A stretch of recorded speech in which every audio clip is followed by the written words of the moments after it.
날씨락도 풀려야죠. 이거 강의 시작하기 전에 오늘 마무리 지방세법 마무리한다고 그랬죠. 이 소리가 좀 왕왕대는 것 같지 않아요? 에? 괜찮아요? 뭔들 실컷어. 자, 그래서 오늘은 재산세 우리가 마무리 들어갑니다. 지방세법을 위주로 정리를 했다.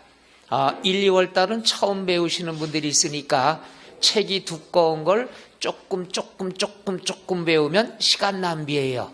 그래서 올해 처음으로 1, 2월 달은 지방세법 위주로 공부하자 이렇게 말씀드렸죠. 그런데 2주에 한 번씩 해서 2주 전에 뭐 배웠나 기억들은 나셔? 어제 저녁에 바빴죠? 세법책 찾느라고. 어디 숨었나 하고. 자, 오늘 배워야 될 건 207쪽. 207쪽의 재산세, 납세, 의무자 여기에 대해서 배우도록 하겠습니다. 우리가 재산세, 납세, 의무자는요. 거기에 31회 출제했다 이렇게 써 있죠. 사실은 작년에도 출제가 됐습니다. 작년에 출제가 됐는데 일단 2개가 지문이 나왔습니다. 그러니까 2개뿐이 안 나왔으니까 올해는 다른 것들 중에서 한두 개 또 나올 수가 있겠죠. 해서 납세, 의무자 배우도록 하겠습니다. 출발할까요? 자, 우리가 재산세, 납세 의무자다 그러면 누가 재산세 내야 되느냐 다 아는 것들이에요. 왜? 재산을 갖고 있어야 재산세 내는 거죠. 그래서 우리가 재산세, 납세 의무자는 과세기준일 콕 찍어 몇 월 며칠? 6월 1일 사실상 소유자가 된다. 그러니까 원칙은 딱 하나예요. 뭐가 되는 거냐? 사실상 소유자. 아니 재산이 없으면 재산세 낼 필요가 없죠. 그래서 6월 1일 현재 고정을 시켜놓고 요 날짜에 재산이 있다. 그럼 재산세 내는 거예요. 그러면 우리가 사실상 소유자가 되는데 요 2가지는요 항상 같이 나옵니다. 공유재산. 공유다 그러면 무엇을 얘기하죠? 공동소유를 얘기하죠. 그럼 공동소유다 그러면 한 사람이에요? 여러 사람이에요? 여러 사람. 우리가 갑이라는 사람이 70%다. 을이라는 사람이 30%다. 공동소유했으면 납세 의무자는 몇 사람이 된다? 2사람. 사실상 소유자죠. 그런데 사실상 소유자인데 여러 사람이니까 지분이 있는 사람 뭐라고 그러죠? 지분권자라 얘기하죠. 여러 사람. 근데 이거의 뜻은 뭐냐? 사실상 소유자와 똑같다는 얘기죠. 그런데 지분이 표시가 돼야 되는데 지분이 표시가 안 돼 있다. 없다. 지분 표시가 없다는 것은 서로 지분이 똑같으니까 표시를 안 한 거죠. 따라서 지분이 같으면 표시 안 해도 돼. 그러면 지분의 표시가 없으면 어떤 것으로 본다? 균등 같다고 봅니다. 토시도 안 틀리고 매년 똑같아요. 그 다음에 요건 꼭 신경 써야죠. 주택이 있는데 주택이다 그러면 2주 전에 배웠는데 주택은 건축물만 주택이 아니라 딸린 토지, 출입구, 이 부속 토지는 토지가 아니라 어디에 포함된다? 주택에 포함되는 거죠. 그러면 우리가 토지는 부속 토지는 토지분 재산세가 아니야. 주택에 포함된다. 이건 무조건 아셔야 돼요. 그래야 3, 4월 달 양도소득세 때 또 나옵니다. 그러면 재산세라는 건 뭐냐? 일단 재산, 물건에 대해서 내는 세금이야. 그럼 사람이 건축물, 토지 소유자가 다르다. 요건 갑의 거고 요건 을의 거다. 사람이 2사람이면 공동소유와 똑같은 거예요. 납세 의무자는 몇 사람이 된다? 2사람. 이게 중요한 게 아니야. 재산세는 재산에 대해서 부과하는 거야. 물건에 대해서 부과하는 거야. 사람이 2명이든 100명이든 필요 없어. 물건은 몇 개죠? 하나죠. 물건은 주택 하나가 되는 거예요. 그래서 우리가 사람이 2사람이니까 각각 계산한다. 이런 틀린 지문이야. 건물과 토지를 어떻게 한다? 합산을 해야 주택이 되는 거죠. 따라서 세금은 주택에 대한 것만 세금을 계산을 한다. 그러면 주택에 대한 세금이 산출이 돼야 되겠죠. 일단 재산세는 재산에 대해서 부과되는 거니까 사람은 쳐다보지 말어. 사람이 2명이든 3명이든 필요 없어. 재산은 하나니까. 주택 하나니까. 그럼 주택에 대한 세금이 500원 나왔다. 이걸 2사람에게 안분 나눠줘야 되겠죠. 그럼 나눠줄 때는 무엇을 비율로 나눠주느냐? 시가표준액 비율이다. 여기서 알아두세요. 시가표준액은 어렵게 생각하지 말라고 그랬어요. 왜냐하면은 인터넷 홈페이지에 들어가서 여러분 집번을 치고 아파트 이름, 동호수를 입력하면 집값이 뜨죠. 이것은 정부가 인정하는 여러분의 재산 가치야. 따라서 나눠줄 때는 요 비율로 나눠줘야 된다. 시가표준액 비율. 그러니까 시가표준액이라는 뜻은 뭐냐? 정부가 인정하는 여러분의 재산 가치를 뜻한다. 다시 말해서 1년에 한 번씩 발표하는 기준 금액을 뜻하는 거다. 여러분 집값 얼마인지 알죠? 인터넷 들어가서 떠보면 되겠죠. 그래서 여기에 중요한 건 뭐냐면은 소유자가 다를 경우에 이건 페이크야. 사람이 2사람이니까 따로따로 계산한다. 오해하라고. 사람은 2사람이지만 세금은 재산에 대한 거니까 뭐에 대한 세금만 구해라? 주택에 대한 거. 그러니까 주택, 건축물과 토지를 따로따로 이러면 틀린 거야. 합해서 그럼 맞는 말이죠. 일단 세금을 계산하고 계산한 세금을 나눠주는데 무엇 비율로 나눠줘라? 시가표준액. 그럼 틀리게 나올 때 면적의 비율 이렇게 틀리게 나온 적이 있습니다. 그러니까 항상 나눠줄 때는 가격을 기준으로 나눠준다. 요것만 꼭 알아두면 되겠죠. 끝 해서 제일 먼저 공유재산은 사실상 소유자가 몇 사람이다? 2사람. 그 사람을 뭐라고 그런다? 지분권자. 그 다음 주택의 건물과 토지의 소유자가 다르다 하더라도 재산은 몇 개가 된다? 하나. 세금은 몇 번 계산한다? 하나 계산한다는 것 알아두면 됩니다. 끝. 그 다음에 뭐가 있느냐? 의제 납세 의무자. 의제라는 말은 뭐냐? 이거야. 납세 의무자는 사실상 소유자가 원칙이야. 사실상 소유자가 원칙이지만은 사실상 소유자가 아닌 사람도 납세 의무자가 되는 경우가 있다 없다? 있다. 이게 의제 납세 의무자야. 그러니까 얘다 필고 치지 말어. 사실상 소유자가 원칙이지만 사실상 소유자가 아닌 사람도 납세 의무자가 되는 경우도 있다. 그걸 얘기하는 거야. 그럼 여기 나와 있는 것들은 다 사실상 소유자가 아니야. 그거 알면 50% 먹고 들어가죠.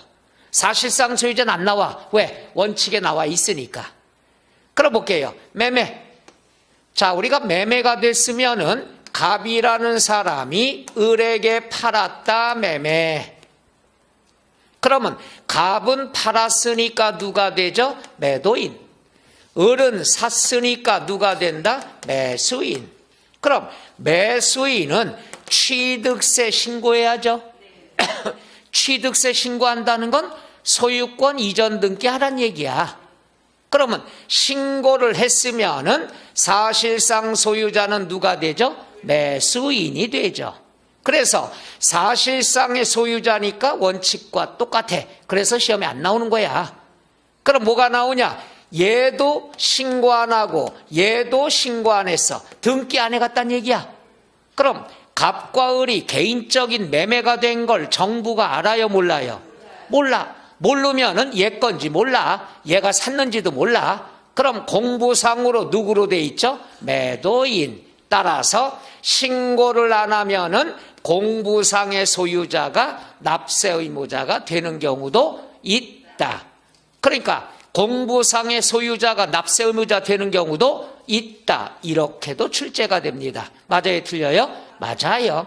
그러니까 사실상의 소유자가 원칙이지만 공부상이 되는 경우도 있다. 이런 얘기죠. 그 다음에 종중재산 똑같아요. 자, 산이 있는데 갑 개인의 명의로 돼 있어. 근데 사실 종중 거야. 그럼 사실상의 소유자는 종중이에요. 근데 공부상으로는 누구로 돼 있어? 공부는 등기부상이야. 을로 돼 있죠. 갑으로 돼 있죠. 그럼 갑이 야 이거 명의가 나로 돼 있지 내 거 아니야. 우리 종중 거야. 라고 신고를 하면은 누구한테 고지서 보내요? 종중, 사실상의 소유자. 따라서 원칙과 똑같으니까 안 나온다고 그랬죠. 그러면 신고 안 하고 있으면 정부는 갑명의로 돼 있는 건 알겠지만 종중이 사실상의 소유자인지 알아 몰라? 모르니까 얜 몰라 정부는.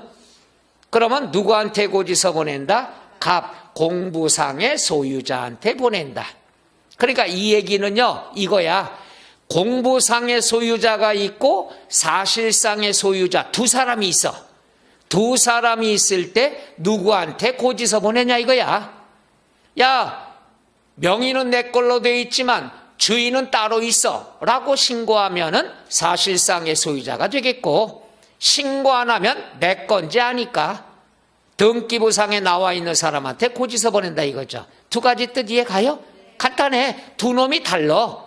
근데 정부는 다 몰라. 그럼 누구한테 보내? 공부상의 소유자. 이러면 되잖아. 그 다음에 상속. 상속도 마찬가지가 되겠죠. 아버지가 있는데 돌아가셨어. 그럼 자식이 1남이, 2남이, 3순위가 있는데 1남이가 나 아파트 받았어? 신고했어. 신고하면 아파트는 사실상의 소유자가 1남이가 되겠죠. 고지서 보내겠죠. 1남이 아파트, 2남이 상가 건물, 3순위 땅. 그런데 신고를 안 했어. 누가 무엇을 받았는지 신고 안 했어. 그럼 신고 안 하면 다른 것들은 공부상의 소유자가 되겠죠. 근데 상속은 공부상의 소유자가 돌아가셨다 이거야. 그럼 돌아가셨으니까 살아있는 사람 중에서 대표자, 그렇죠, 주된 상속자라고 얘기하죠. 신고하면은 사실상의 소유자니까 안 나와. 신고 안 했을 때는 상속인 중에 대표자. 그럼 자녀들은 1대1 상속 지분이 똑같죠. 그럼 상속 지분이 같으면은 연장자 순. 그럼 누구한테 고지서 보내죠? 장남한테 보낸다는 얘기죠. 요거 이해가 나요? 그래서 신고 안 하면 공부상의 소유자가 되지만 공부상의 소유자가 돌아가셨으니까 살아있는 사람 중에 대표자 누가 된다?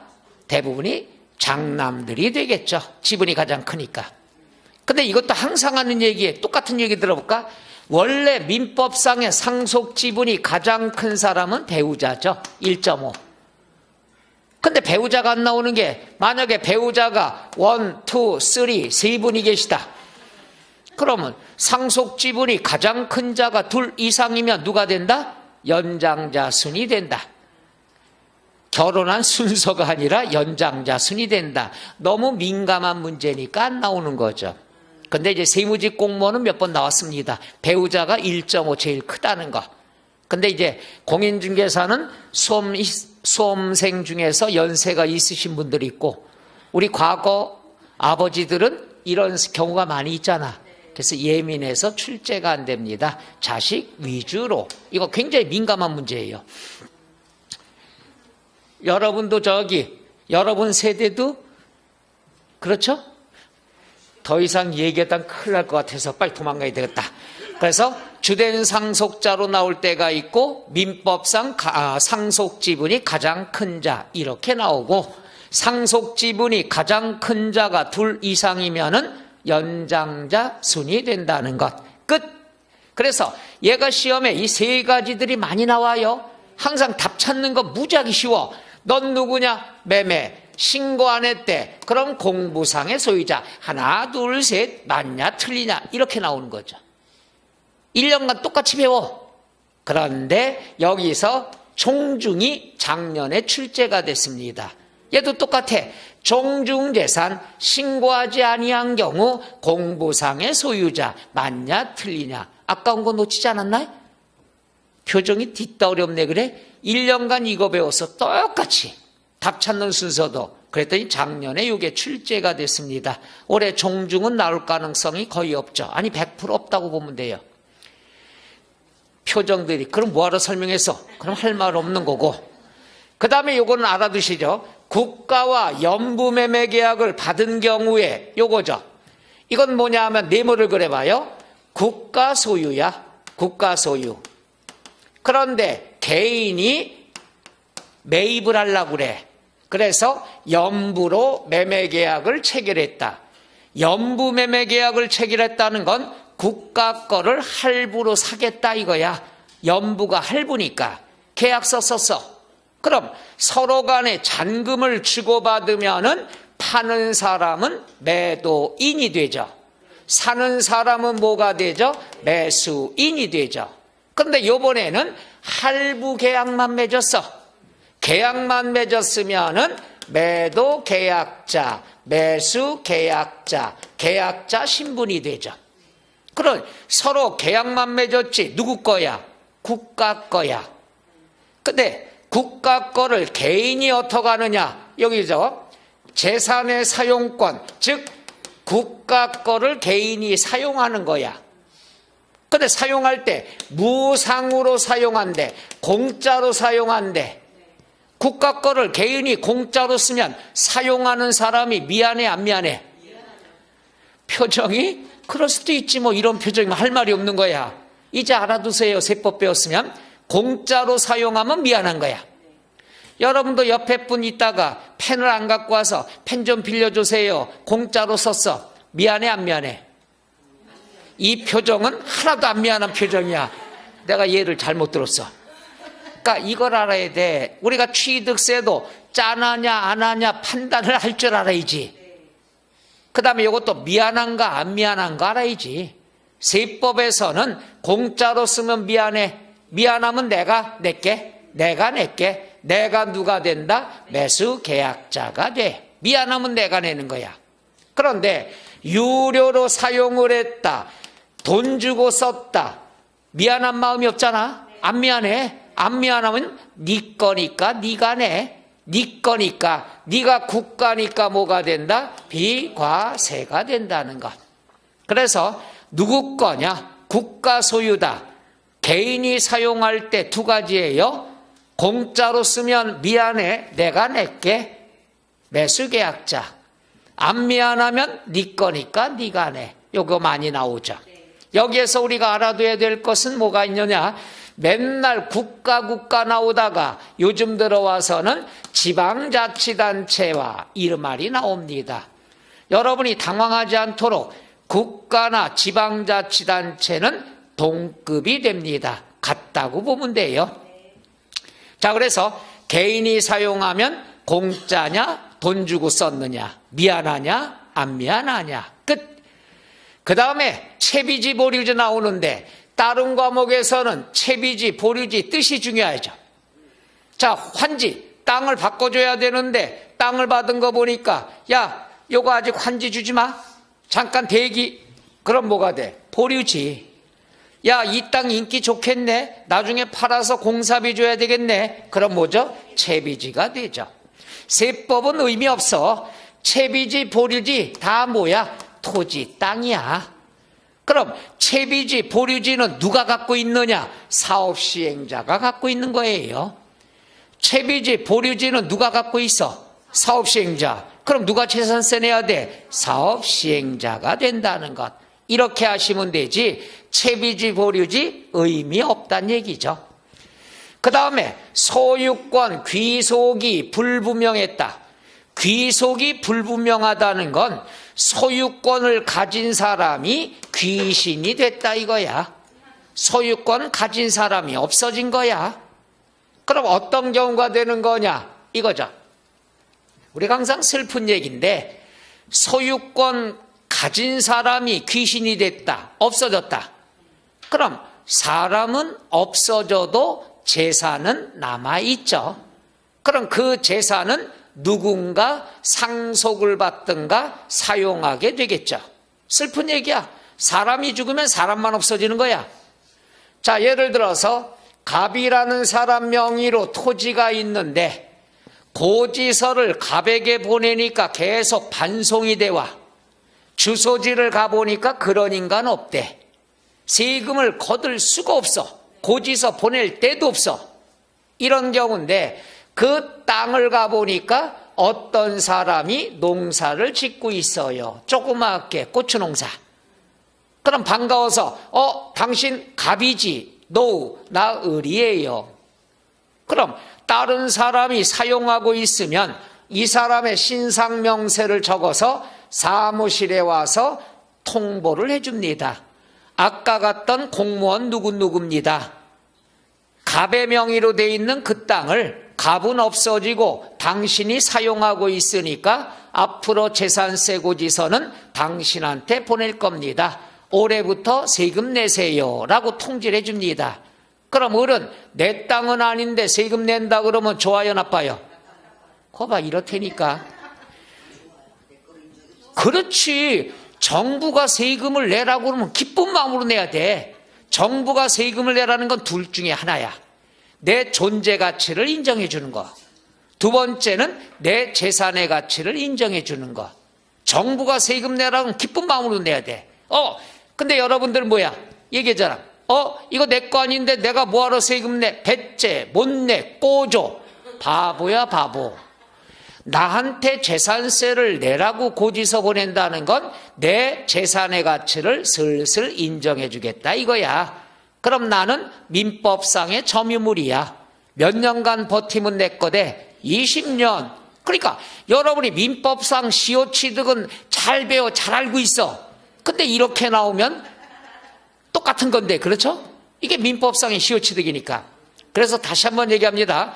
정부에서 세금 내라고 하면 기쁜 마음으로 내야 돼. 내 존재를 인정해 주는 거니까. 따라서 우리가 이럴 때 소유자가 귀신이 됐으면 누가 재산세 내야 된다? 사용자. 굉장히 간단한 거잖아요.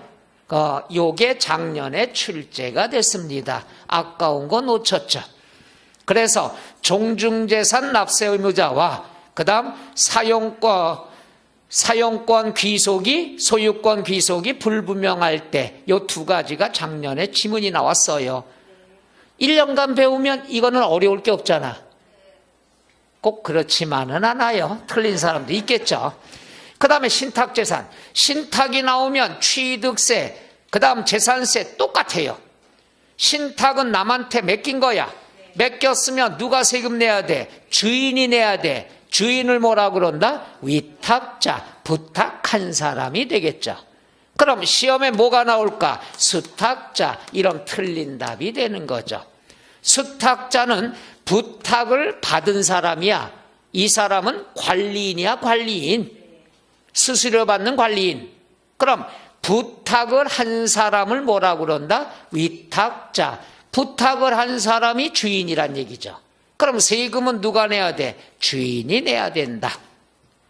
그 다음에 수입, 취득세도 배웠어요. 수입하면 누가 취득세 내야 된다? 수입하는 자.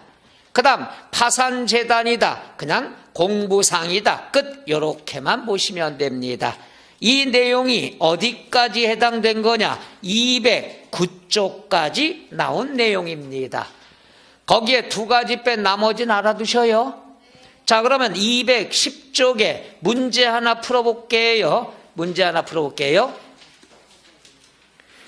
자, 예제 1번 보죠. 재산세 과세 기준이 현재 납세 의무자에 관한 설명이다. 틀린 것은 1. 포인트가 뭐죠? 공유재산. 공동 소유면 한 사람 여러 사람을 뭐라 그런다? 지분권자. 맞죠? 괄호 안에 지분의 표시가 없대. 지분의 표시가 없다는 건 서로 지분이 같으니까 균등한 것. 맞죠? 2번 포인트가 뭐죠? 소유권 귀속이 분명하지 않대. 귀신 됐다 이거야. 그럼 누가 내야 된다? 사용자. 똑같아요. 지문 나오는 게. 3번 지방자치단체와 국가랑 똑같다고 그랬죠. 연부매매계약 체결하고 밑줄 사용권을 무상 동그라미. 그러니까 지방자치단체 거를 개인이 공짜로서 미안해 안 미안해? 미안하면 내가 낼게. 나를 뭐라고 그런다? 매수계약자. 근데 과거에 오래전에 틀리게 나왔는데 매도계약자 이렇게 틀리게 나온 적이 있습니다. 매도는 관계없어요. 매수계약자. 매수계약자가 사용하는 사람이니까. 그 다음에 4번 밑줄 종중재산. 종중재산인데 신고했대요 안 했대요? 안 했으면 누가 된다? 공부상의 소유자. 맞고요. 그럼 답은 5번인데 동그라미 상속. 상속인데 첫째 줄 끝에 밑줄 신고하지 아니하였을 때. 신고하지 않으면 누가 된다? 주된 상속자. 대표 한 사람이죠. 근데 여기는 공동상속인 각자. 맞아요 틀려요? 틀려요. 그럼 여기서 답은 일단 5번인데 이게 28의 기출문제입니다. 그럼 작년에 이걸 풀고 지겹게 풀고 시험 보러 갔어. 여기 지문에서 한 문제에서 지문 2개가 작년에 나온 거잖아. 시험 보러 가기 전에 특강하고 가서 이거 풀고 갔더니 2개가 나온 거야. 똑같은 게. 그러면은 가슴 뛰어 안 뛰어? 그냥 포기하고 싶어?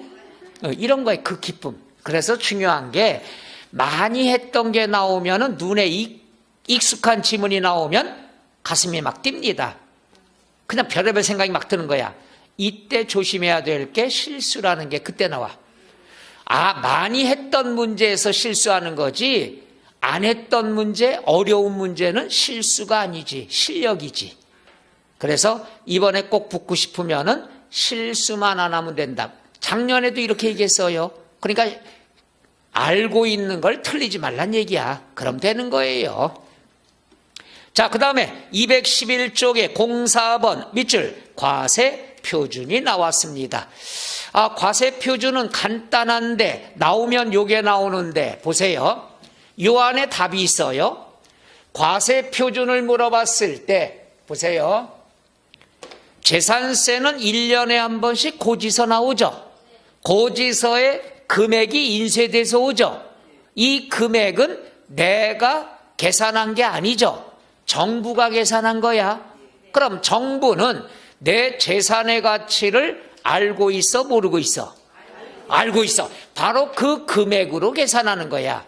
그 금액을 뭐라고 그런다? 시가표준액이라 한다. 그러니까 고지서 날라오면은 항상 시가표준액이다 이렇게 하면 되는 거예요. 정부가 여러분 재산 집값이 얼마인지 알고 있어. 그걸로 세금이 나오는 거야. 그게 시가표준액. 그런데 개인 법인 중에 법인 꼭 신경 쓰세요. 우리가 법인이 나오면 법인장부라는 걸로 착각할 수가 있어. 법인장부에 쓴 금액은요. 자 봐요.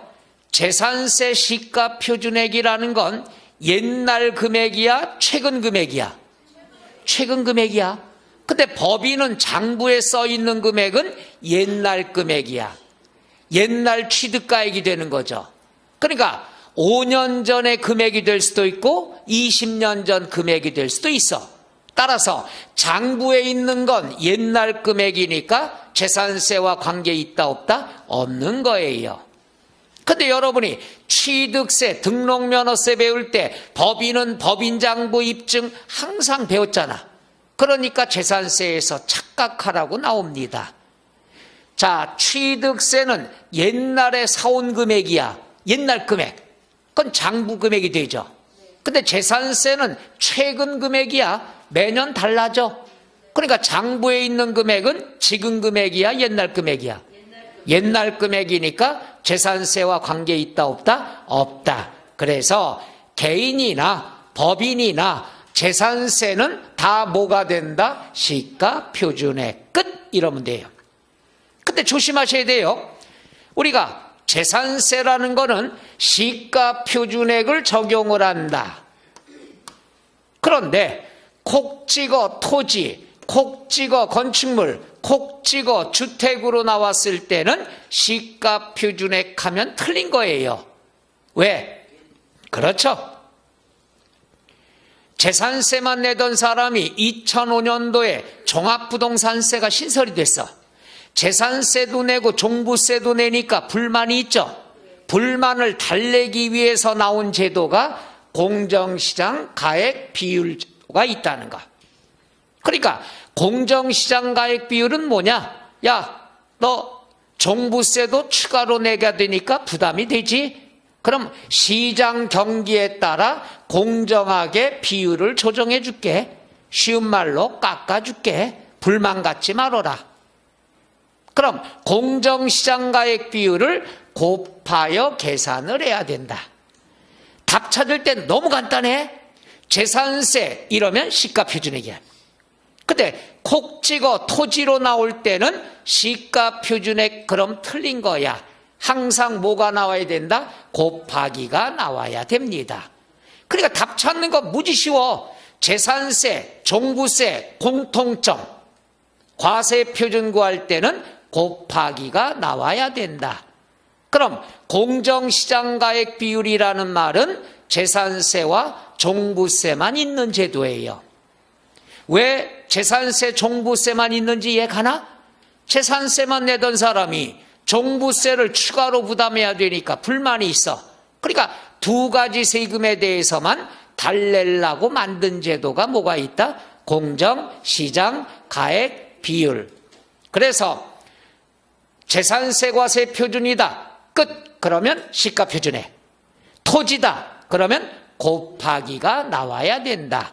뭐가 나와야 된다? 공정시장 가액 비율. 여기에는 자, 토지 건축물은 몇 프로 적용한다? 70%. 70% 적용한다는 건 얼마 깎아준다는 얘기야? 30% 깎아준다는 얘기야. 왜냐하면 잘 봐. 시가표준액이 10억이야. 이거에 70%면 7억 깎고 세금 계산하겠다 이거야. 30% 깎아준다는 얘기죠. 왜 깎아준다고 그럴까? 종부세가 추가로 부담되게 됐으니까. 그렇게 이해해야 돼요. 이거 알아둬야지 종부세가 편해. 똑같으니까. 그런데 주택은 얘기했죠. 땅 중에 농지, 그 다음에 주택은 세금이 싸다고. 얘는 공정시장가액 비율이 60%야. 얘보다 더 싸. 몇 프로 더 깎아주는 거죠? 40% 깎아주는 거니까. 그런데 1세대 1주택은 1년간 한시적으로 내려갔어. 45%. 이제 원위치로 60% 됐어. 근데 이게 4월까지 개정이 될 확률이 큽니다. 왜냐하면은 시가표준액은 매년 올라가겠죠. 집값 올라가잖아. 그럼 올라가고 깎아주는 비율도 다시 45%였다가 옛날에 55% 깎아줬는데 이제 원위치가 되면 40%뿐이 안 깎아준단 말이야. 그럼 가격도 올라가고 시가표준액도 올라가고 깎아주는 비율도 내려간 거죠. 덜 깎아주고. 그럼 결국 세금이 폭탄이 되겠죠. 그래서 공정시장가액 비율을 45%보다 적게 시가표준액 올라갔으니까 40% 정도로 논의 중에 있습니다. 아직 확정이 안 됐어요. 그러니까 공정시장가액 비율이 인하가 되는 건 확실합니다만은 확정이 안 됐으니까 오늘까지는 몇 프로로 알아두면 된다? 60%. 주택이나 1세대 1주택이나 똑같이 몇 프로 적용한다? 60%. 요게 이제 4월 달까지는 개정이 돼야 돼.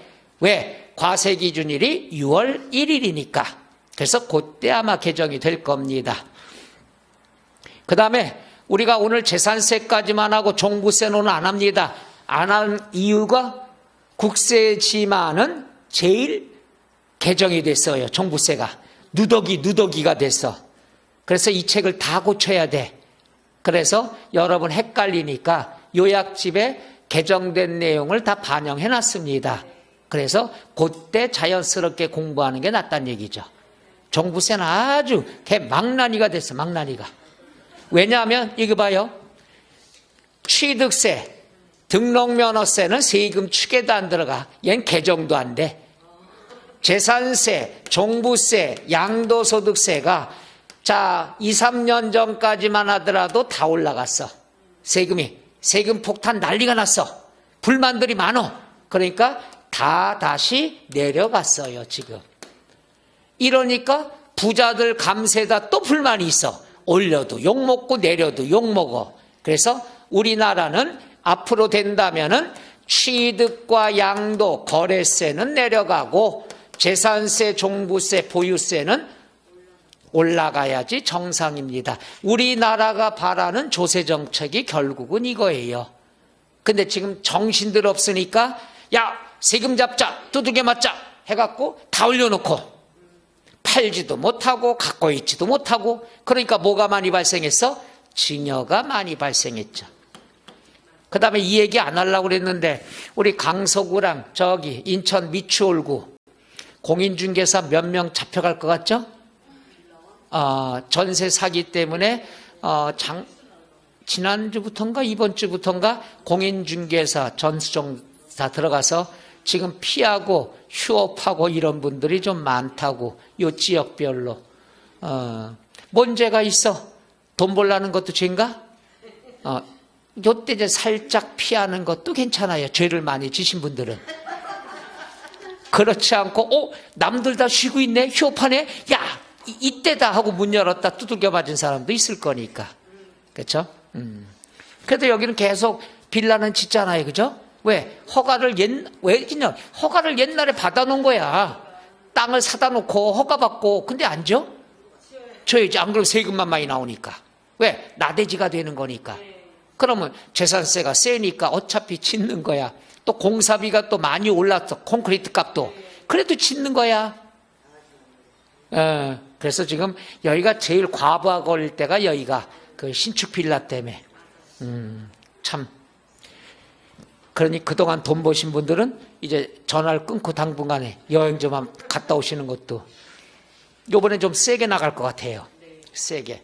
그 전까지는 그냥 한두 번 하고 그냥 그래 벌금이나 맞고 그냥 이러면 되겠다 했는데 지금 좀 세게 나가니까 이게 어떻게 본다면은 또 이렇게 볼 수도 있죠.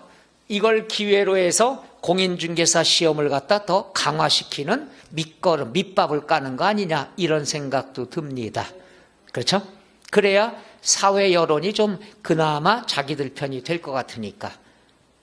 그러니까 여러분이 올해 꼭 합격해야 될 여러 가지 이유 중에 하나가 지금 나오는 그런 거야. 그런 게 조짐이 보인다는 건 강화책이 나올 거란 얘기죠. 그래서 꼭 공부 열심히 해서 올해 꼭 합격하셔야 됩니다. 그리고 될 수 있는 한 인강은 잘 될 수 있으면 급할 때나 보시고 현장 강의가 제일 좋다고 그랬죠. 집에 있으면 누워서 보다가 에이 귀찮으면 좀 이따 볼게. 컴퓨터는 그렇죠.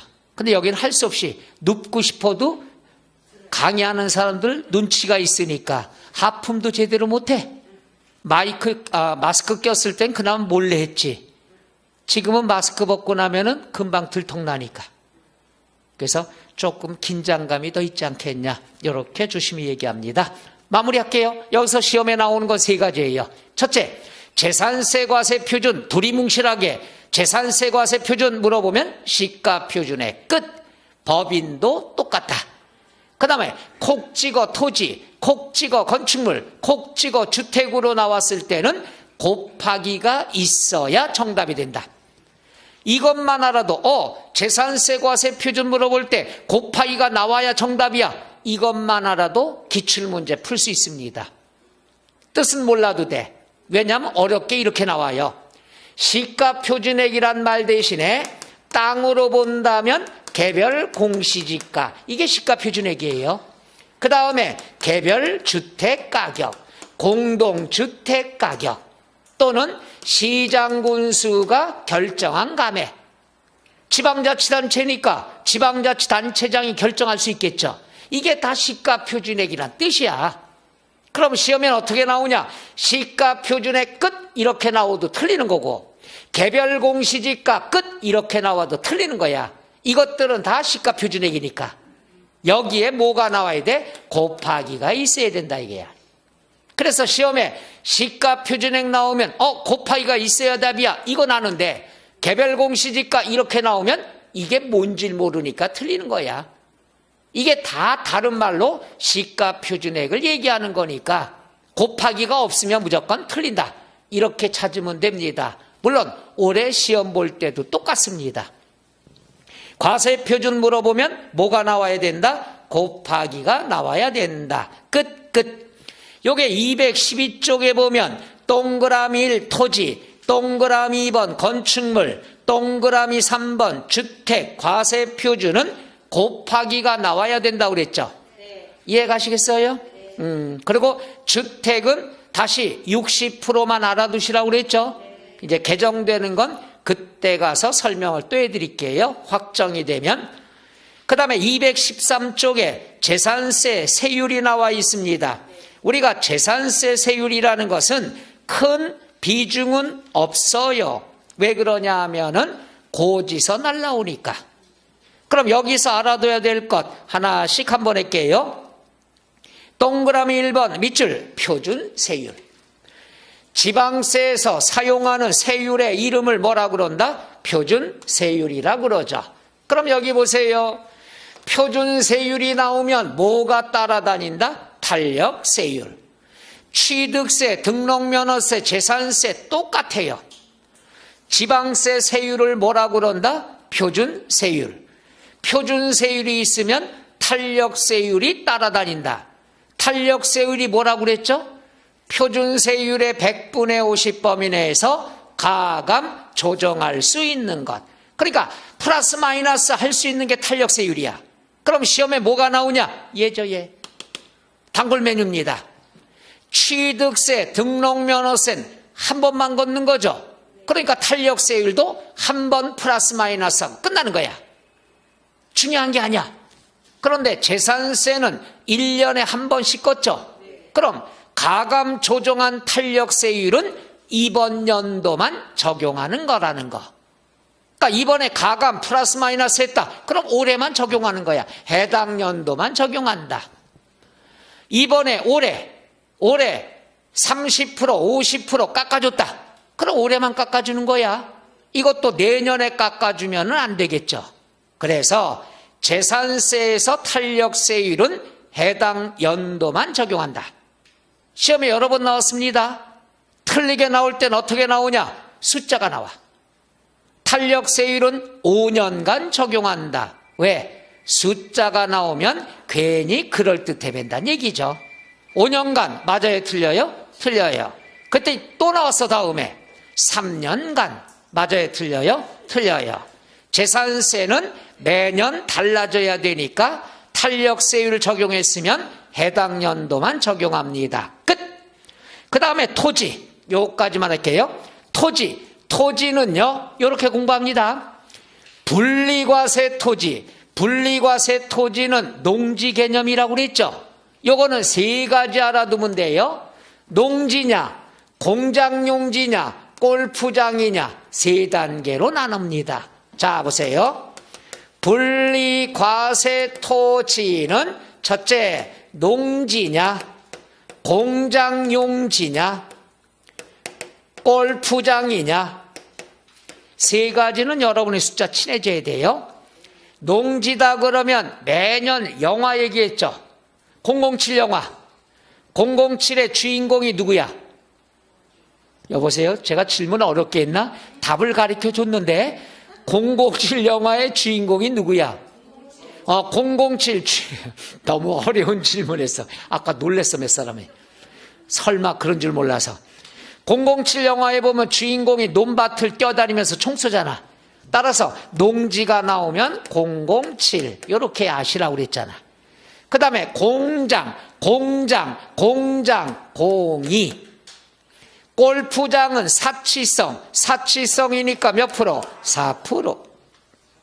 그래서 분리과세 토지는 007, 02, 4% 요건 알아두시고, 그 다음 1%를 기준으로 해서 1%보다 세율이 낮다. 그럼 저율의 분리과세라 얘기하고 1%보다 높죠.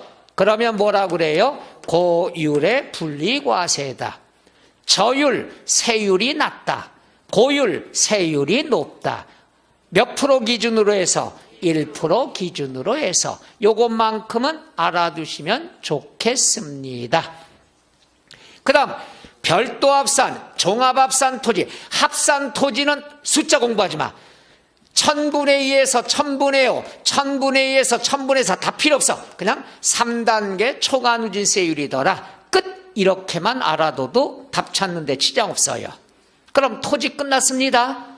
분리과세 토지는 알아야 돼요. 007, 02, 4%.